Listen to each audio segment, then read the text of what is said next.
Assalamualaikum.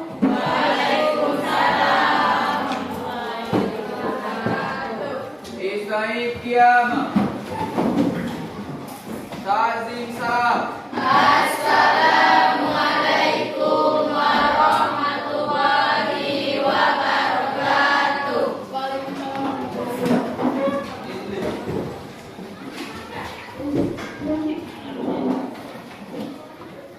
Baiklah, sebelumnya ada yang udah kenal sama Ibu?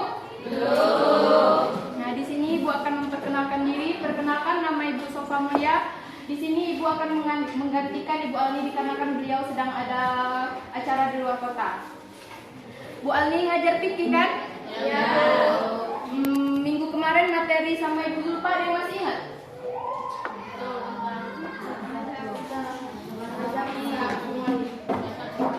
Ada yang bisa mengulas sedikit? Enggak. Apa? Zulfa ya? Iya, oke. Ulfa ya. Ulfa. Satu lagi itu pendapat para sahabat Nabi.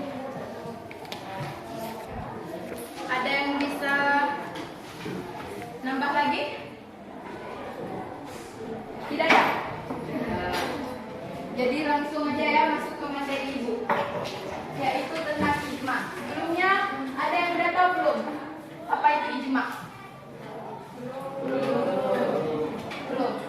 Nah, ijma itu adalah kesepakatan para ulama dalam menetapkan hukum agama yang berdasarkan Al-Quran dan hadis atas perkara yang terjadi. Nah, dari sini, dari ijma, udah bisa belum membayangkan apa itu ijma? Nah, bisa juga ijma dikatakan kesepakatan bersama oleh para mujtahid dengan cara ijtihad. Nah, sehingga bisa dirundingkan dan disepakati. Hasil dari ijma atau kesepakatan yang telah dirundingkan mendapatlah kata fatwa. Sebelumnya ada yang nggak tahu fatwa itu apa? Belum. Fatwa itu? Nah, ya benar, Maimunah ya. Nah, dari yang itu penjelasan Ibu yang tentang materi ijma ini udah bisa? Kalau masih ada yang kurang jelas? Ijtihad tahu? Tahu nggak? Enggak.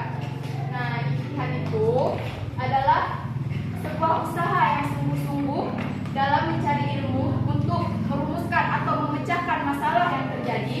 Nah, jadi para ulama itu melakukannya dengan cara ijtihad. Jadi sampai sini paham?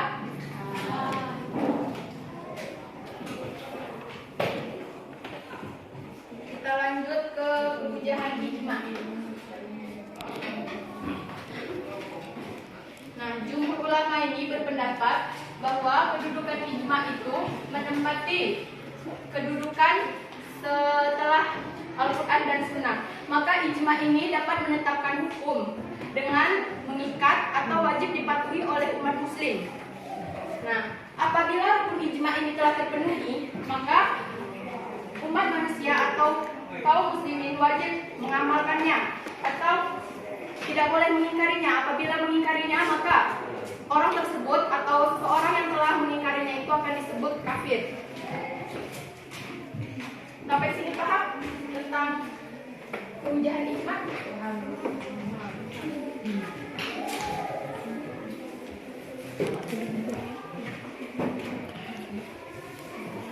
Nah, lanjut ke materi yaitu tentang rukun ijma.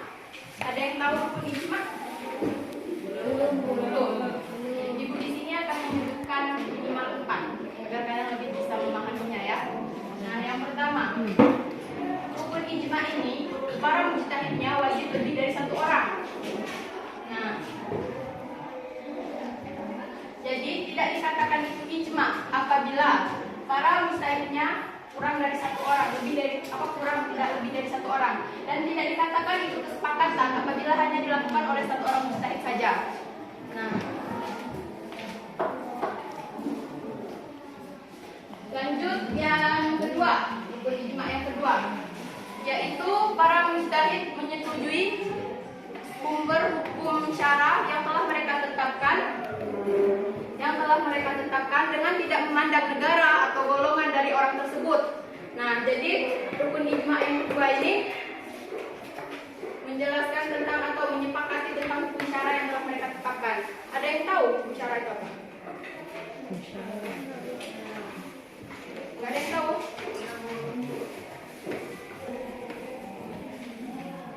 Nah, jadi hukum syara itu merupakan nama hukum yang didasarkan pada syariat atau syariah, yakni suatu ketentuan yang berasal dari Allah Subhanahu wa taala dan Rasul. Lanjut ke pembagian ijma. Ada yang tahu ijma itu terbagi menjadi beberapa atau ada yang tahu lebih dari ini? Tidak. Cuma ini.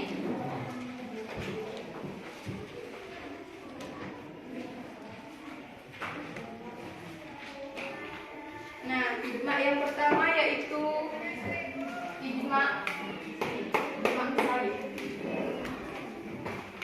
Nah, ijma salih adalah kesepakatan para mujtahid baik melalui pendapat atau perbuatan mereka atau mengutamakan argumen.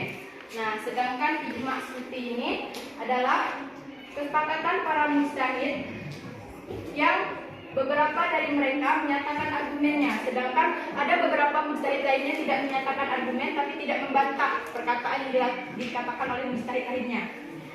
Jadi, ada yang udah tahu belum perbedaan dua ini? Belum.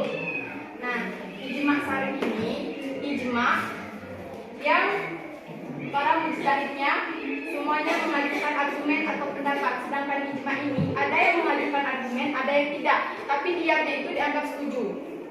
Paham?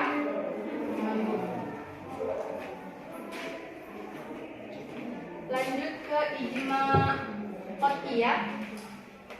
Tahu nggak ijma qat'i itu apa? Jelas pasti, jelas. Nah, ya ijma qat'i ini adalah ijma yang sudah jelas atau sudah tentu hukumnya. Seperti contohnya, ada yang tahu? Contohnya tidak. Seperti contohnya yang tentang minyak babi. Minyak babi itu tidak perlu diperdebatkan lagi karena sudah termasuk ke dalam ijma qat'i atau sudah jelas hukumnya bahwa minyak babi itu haram hukumnya di dalam Al-Qur'an. Lanjut ke bagian ijma tsaniyah.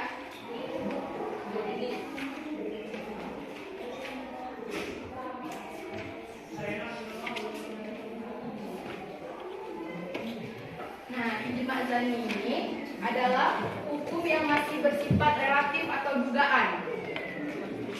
Nah,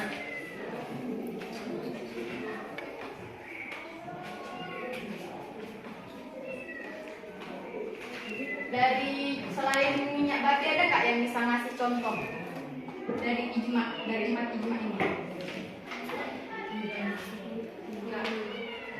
Bu, nanya Bu, kalau di misalnya whisky, vodka, tasi itu termasuk di mana disepakati para ulama? Masuk ke bagian ijma qat'i. Alasan Bu? Dikarenakan sudah jelas di dalam Al-Quran bahwa meminum khamar itu haram hukumnya. Kan beda sama itu whisky.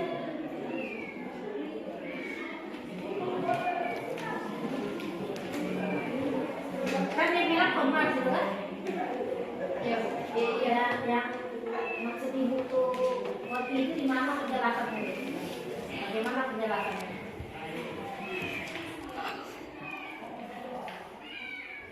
penjelasan qat'i ya. Nah, penjelasan qat'i itu kesepakatan para mujtahid pada suatu masa atas hukum suatu peristiwa dengan menyimpulkan pendapat masing-masing secara jelas baik melalui lisan maupun perbuatan atau tulisan. Jadi di mana yang kopinya tuh? Vodka, whisky dari ke ekstasi dari?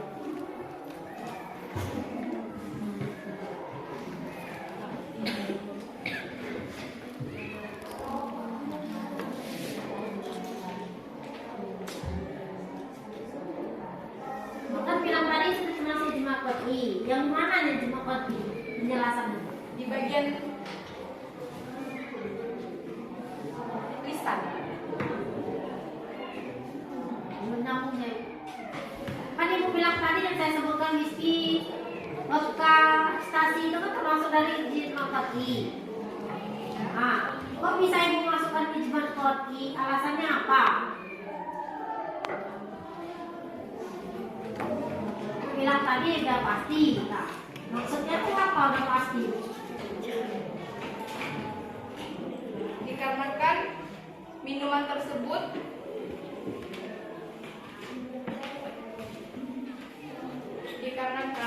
minuman tersebut itu memabukkan Ya. dan memabukkan, maka para ulama menetapkan bahwa ijma qat'i ini masuk, bahwa minuman yang tadi itu masuk ke dalam ijma qat'i karena minuman tersebut dapat memabukkan. Memabukkan aja. Haram juga. Memabukkan dan dapat merusak akal pikiran. Balik.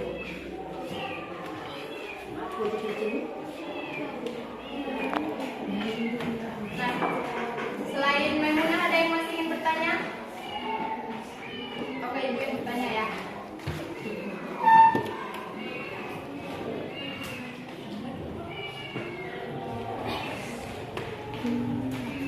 Kecil apa besar itu? Kecil. Itu yang di belakang yang lagi nulis apa? Masuk datang mana? Paham nggak apa dari yang saya jelaskan tadi? Coba dicek. Coba kamu jelaskan. Kamu dari tadi nulis apa?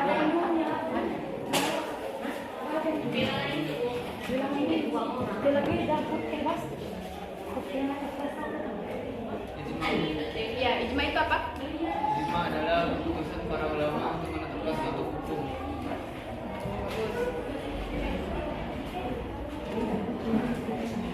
Bisa udah paham bagian ijma? Rukun ijma ada berapa tadi yang ibu sebutkan? Ada 4. Makanya lagi ada tengok tadi itu harus lebih dari 1 orang mustahilnya, tidak boleh 1 orang saja. Terus tadi aku bilang apa dari berbagai daerah mustahilnya. Udah itu cuma ini. Siti bisa nambahin? Baru 2 disebutin dia tadi.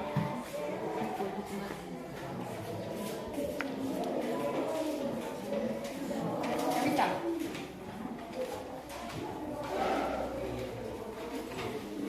Namanya udah paham belum? Sama di belakang.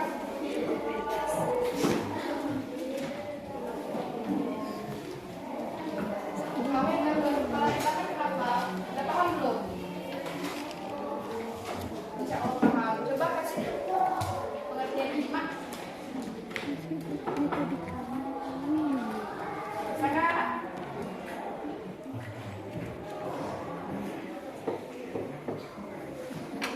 Biar ke depan. Sini Bu jelaskan. Kamu dari tadi kayak ngelamun kayak banyak pikiran.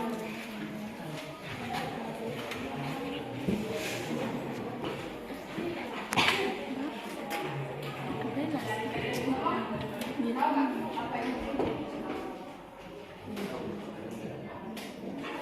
Paham. Nah, rukun ijma itu adalah kesepakatan para ulama dalam menetapkan hukum dalam agama, menetapkan Al-Quran dan hadis.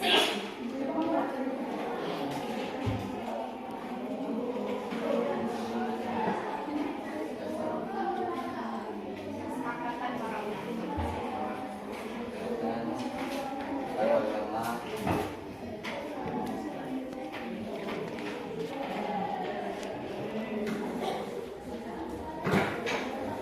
Lanjutkan ya, aku sudah jelaskan. Jisko memang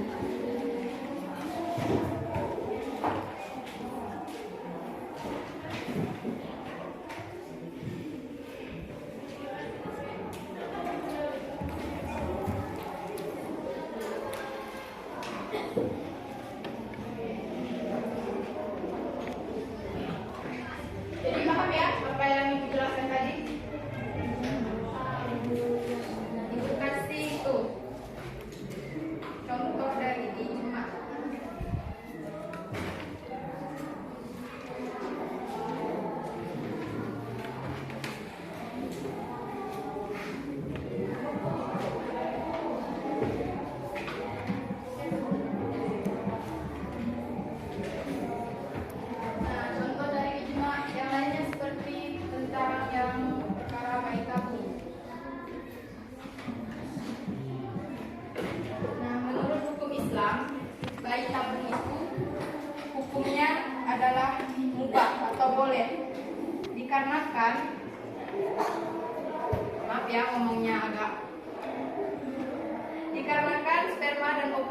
dari suami istri, lalu embrionya ditanam ke dalam rahim, maka hukumnya adalah mubah atau boleh, karena asal sperma dan ovum berasal dari suami istri sehingga tidak menimbulkan masalah apa-apa. Jadi contoh dari ijma itu seperti tentang vaksin, terus bayi tabung, tentang itu merokok. Ya, kenapa? Kurang jelas? Yang bagian mana? Pengertian atau apa? Bagian rukun. Bagian rukun ijma. Nah, rukun ijma tadi kan harus lebih dari satu orang, satu mujtahid. Nah, tidak dikatakan itu sebagai ijma apabila hanya dilakukan oleh satu orang ulama saja, dan tidak dikatakan itu kesepakatan apabila hanya satu orang ulama saja yang menetapkannya. Nah, yang kedua itu tentang menetapkannya hukum syara atau menyetujui dengan tidak memandang golongan atau kebangsaan mereka. Maksudnya apa tuh golongan bangsa mereka?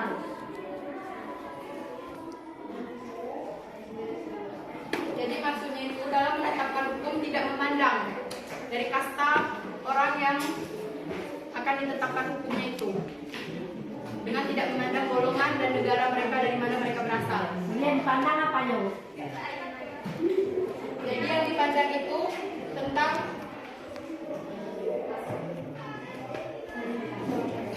awal masalah atau yang akan ditetapkannya hukum.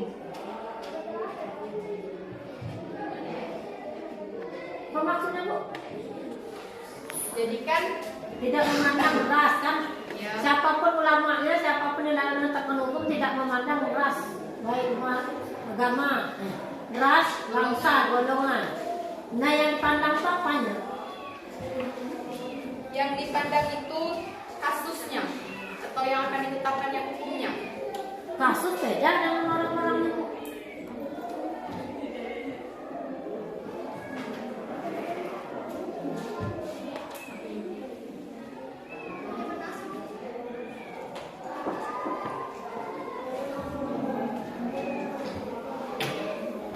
Bu tadi bilang tidak memandang golongan, status, daerah, bangsa. Yang dipandang apanya? Seorang mujtahid itu bisa menetapkan hukum. Yang dipandang yaitu dari ijtihadnya.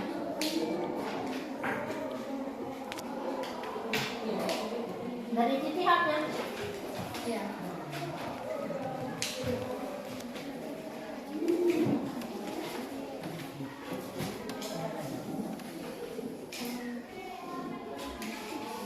Kalau ijtihadnya bagus, tidak mencubit hukum, nggak bisa, Bu.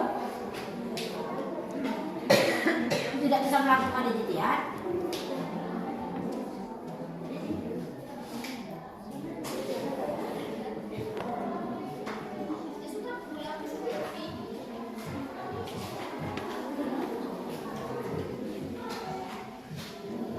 Iya, batu. Apa yang mau?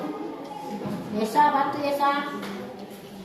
Mungkin itu ya Bu, penetapannya yang dibahas. Apa yang dibilang dari apa namanya mujtahid tersebut. Tidak memandang orangnya, tapi memandang apa yang diajukannya, apa yang ditetapkan. Siapa yang bisa bantu nih? Seorang mujtahid itu bisa diterima dengan pendapatnya apabila melengkapi rukun itu, Bu.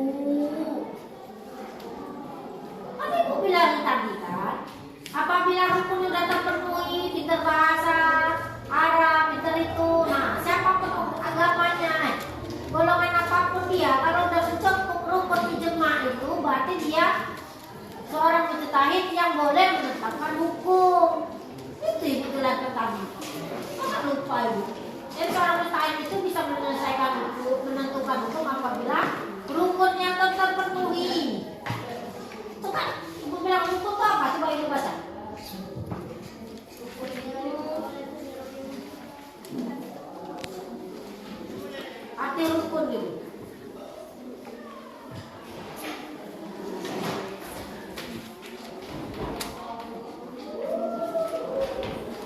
Ini seorang mujtahid tapi tidak memenuhi rukun, itu kan ulama banyak, tapi tidak memenuhi rukunnya.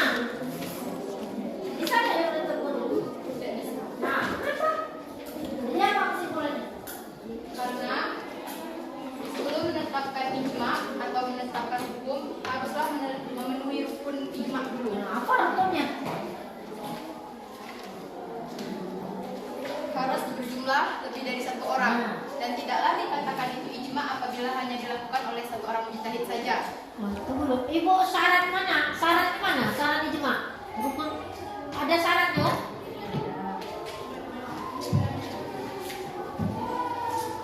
Pintar bahasa Arab tuh. Ada di situ.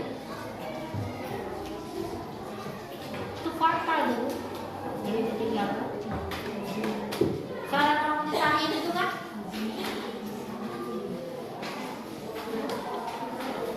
Siapa yang pertama kali tampil? Hah? Kenzi, Bu. Ada apa kemarin? Dengan bahasa Arab, aku hafal Al-Quran ada? Ada untuk berapa sih? Ya, kami baiklah. Masih ada yang ditanyakan atau dibutuhkan? Jadi di sini kesimpulannya adalah ijma didefinisikan oleh sebagian besar ulama usnul adalah kesepakatan seluruh mujtahid dan kaum muslim pada suatu masa sesudah wafatnya Rasulullah SAW atas suatu hukum syara pada suatu keadilan. Nah, mungkin itu saja yang dapat Ibu sampaikan. Lebih dan kurangnya mohon maaf. Wassalamualaikum warahmatullahi wabarakatuh.